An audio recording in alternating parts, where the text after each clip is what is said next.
mahasiswa dan mahasiswi program studi farmasi yang saya banggakan dan saya kasihi. Kembali lagi di video kali ini kita akan membahas topik tentang pengelolaan obat, masih dalam mata kuliah manajemen farmasi dengan jumlah SKS sebanyak 2 SKS. Baiklah, siklus pengelolaan obat terdiri dari 9 tahap. Yang pertama adalah seleksi dan perencanaan, kemudian pengadaan, kemudian penerimaan, lanjut penyimpanan, lanjut pendistribusian, kemudian pengendalian, kemudian pencatatan dan pelaporan, kemudian penghapusan, dan monitoring dan evaluasi. Baiklah, kita akan membahas satu persatu dimulai dari perencanaan. Tujuan perencanaan adalah menentukan jenis dan jumlah perbekalan farmasi sesuai dengan pola penyakit dan kebutuhan pelayanan kesehatan di rumah sakit. Jadi, tujuan dari pemilihan adalah menentukan apakah perbekalan farmasi benar-benar diperlukan sesuai dengan jumlah pasien atau kunjungan dan pola penyakit di rumah sakit. Adapun kriteria pemilihan obat antara lain jenis obat yang dipilih seminimal mungkin dengan cara menghindari kesamaan jenis. Hindari penggunaan obat kombinasi kecuali jika obat kombinasi mempunyai efek yang lebih baik dibandingkan dengan obat tunggal. Apabila jenis obat banyak, maka kita memilih pilihan obat berdasarkan penyakit yang prevalensinya tinggi atau drug of choice. Pemilihan obat di rumah sakit berdasarkan Daftar Obat Esensial Nasional atau yang disingkat dengan DOEN, kemudian berdasarkan juga formularium rumah sakit masing-masing, dan berdasarkan juga WHO atau Daftar Plafon Harga Obat Askes dan Jamsos. Ada dua metode yang digunakan dalam perencanaan obat. Pertama, metode konsumsi, dan kedua, metode morbiditas. Metode konsumsi melihat data pemakaian obat periode sebelumnya, sedangkan metode morbiditas atau yang dikenal dengan metode epidemiologi melihat data morbiditas atau data pola penyakit pasien tahun sebelumnya dan didasarkan juga pada dugaan pola kunjungan pasien ke rumah sakit dan waktu tunggu. Adapun perbandingan metode konsumsi dan metode morbiditas. Yang pertama, metode konsumsi merupakan metode pilihan pertama dalam perencanaan dan pengadaan. Sedangkan metode morbiditas itu lebih akurat dan mendekati kebutuhan yang sebenarnya. Metode konsumsi lebih mudah dan cepat dalam perhitungan. Namun metode morbiditas perhitungannya lebih rumit. Metode konsumsi kurang tepat dalam penentuan jenis dan jumlah. Berbeda dengan metode morbiditas yang tidak dapat digunakan untuk semua penyakit. Metode konsumsi mendukung ketidakrasionalan dalam penggunaan.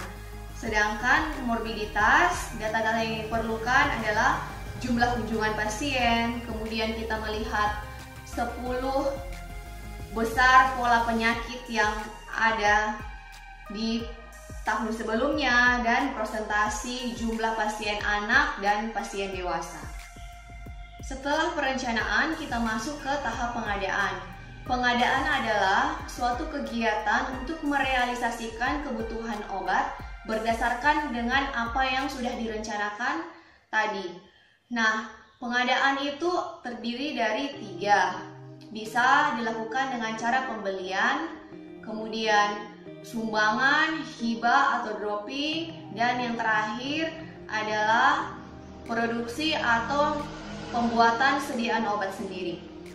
Kita masuk ke tahap pembelian.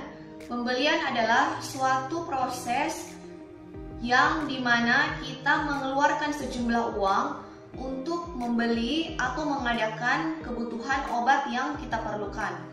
Pembelian itu ada 4. Yang pertama dengan cara tender terbuka, kemudian tender terbatas, pembelian dengan tawar-menawar, dan pembelian langsung.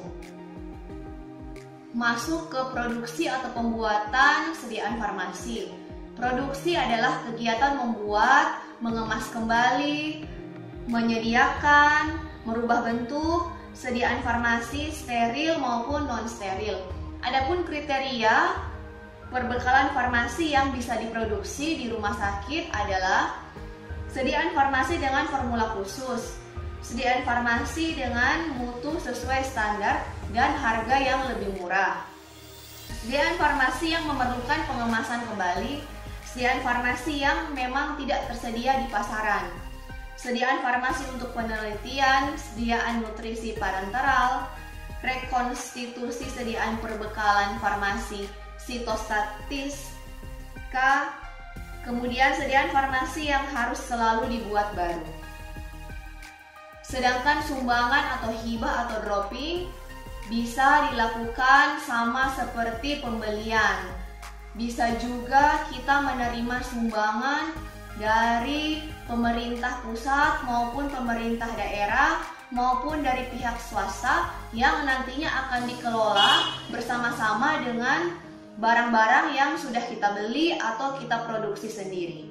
Setelah barang yang diadakan sampai di rumah sakit, maka kita masuk ke tahap berikutnya, yaitu penerimaan.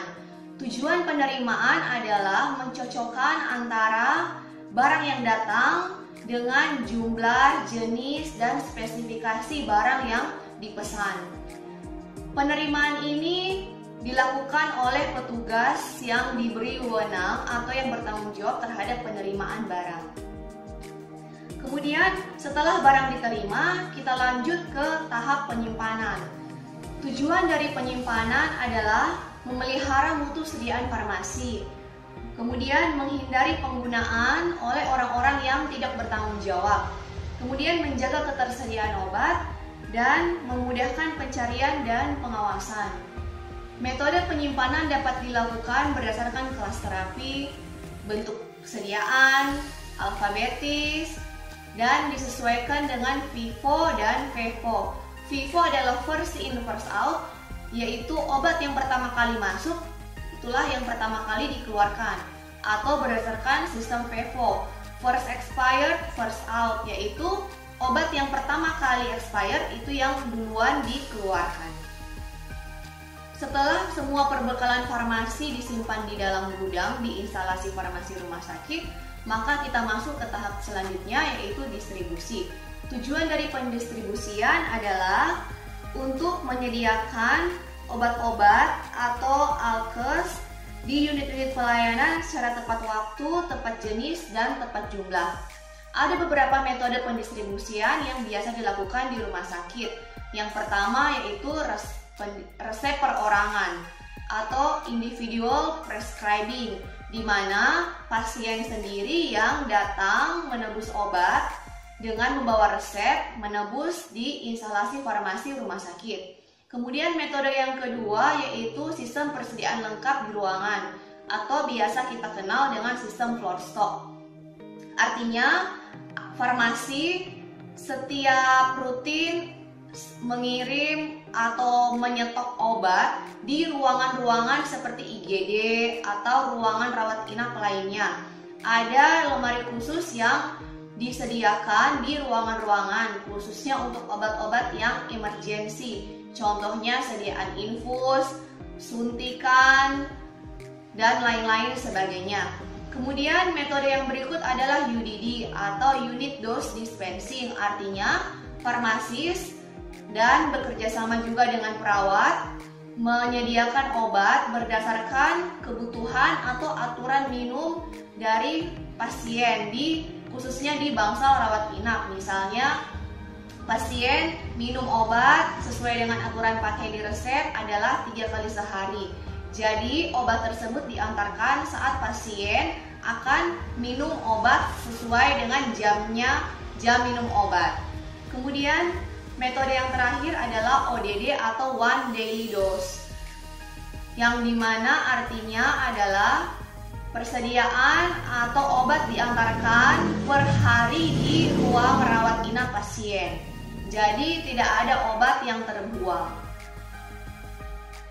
Dari tahap distribusi kita lanjut ke tahap pengendalian. Pengendalian bertujuan untuk mencegah kelebihan maupun kekurangan obat atau stok obat di tiap-tiap unit pelayanan. Ada beberapa kriteria pengendalian. Yang pertama, memperkirakan atau menghitung pemakaian rata-rata periode tertentu, sehingga disebut dengan stok kerja. Kemudian menentukan stok optimum adalah stok yang diserahkan kepada unit pelayanan agar tidak mengalami kekurangan atau kekosongan. Dan yang terakhir, menentukan waktu tunggu atau waktu yang diperlukan dari mulai memesan sampai barang diterima. Setelah itu kita masuk ke tahap penghapusan. Tujuan dari penghapusan adalah menyelesaikan obat-obat yang kadaluarsa, rusak, dan mutunya rusak selama masa penyimpanan obat. Nah, dalam tahap penghapusan harus dipisahkan antara obat-obat yang sudah kadaluarsa, rusak, dan mutunya tidak bagus lagi dengan obat-obat yang masih bagus. Obat-obat yang sudah mendekati kadaluarsa, maka kita harus pisahkan dengan obat-obat yang memang jangka waktu kadaluarsanya itu masih jauh. Obat-obat yang kadaluarsa 3 bulan sebelumnya atau 6 bulan sebelumnya juga bisa diretur atau dikembalikan di distributor obat. Kalau ada obat yang rusak atau mutunya atau stabilitasnya yang sudah rusak dan dia berbau, contohnya obat sirup misalnya, harus kita pisahkan dan harus kita buat pemusnahan obat. Pemusnahan obat di sini harus dibentuk panitia khusus untuk pemusnahan obat dan disaksikan oleh pihak yang berwenang, misalnya dari Badan POM, dari Dinas Kesehatan, dan dari pihak terkait atau pihak rumah sakit itu sendiri. Masuk ke tahap pencatatan dan pelaporan. Pencatatan adalah kegiatan mencatat seluruh barang yang masuk dan barang yang keluar dari instalasi farmasi.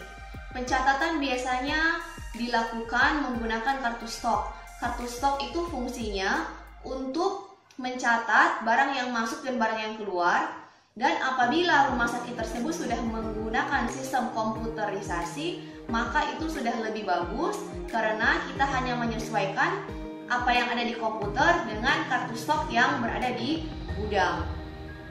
Ada kegiatan rutin yang biasa dilaksanakan oleh petugas gudang atau yang kita kenal dengan yang namanya stock of name. Stock of name adalah kegiatan untuk mencocokkan jumlah yang ada di kartu stok sesuai dengan jumlah asli atau barang asli yang berada atau masih tersimpan di gudang. Kemudian pelaporan adalah kumpulan catatan dari yang kita laksanakan mencatat tadi dan dilaporkan di bagian administrasi. Jadi pelaporan adalah seluruh aktivitas yang sudah dicatat atau yang sudah terdokumentasi dalam bentuk laporan atau buku. Nah, tujuannya adalah tersedianya data yang akurat sebagai bahan untuk evaluasi. Kemudian tersedianya informasi yang akurat. Kemudian tersedianya arsip yang memudahkan penelusuran surat dan laporan, serta memudahkan kita mendapatkan data yang lengkap dalam membuat perencanaan obat. Salah satu upaya untuk mempertahankan mutu pengelolaan perbekalan farmasi di rumah sakit adalah dengan melakukan monitoring dan evaluasi. Monitoring dan evaluasi atau disingkat MONEV dilakukan secara periodik dan dilakukan oleh tim khusus yang dibentuk oleh rumah sakit untuk melakukan pemeriksaan secara berkala. Tujuan dari monitoring dan evaluasi adalah meningkatkan produktivitas para pengelola perbekalan farmasi di rumah sakit agar dapat ditingkatkan secara maksimum. Itulah tadi penjelasan keseluruhan dari siklus pengelolaan obat. Sampai di sini dulu pertemuan kita kali ini.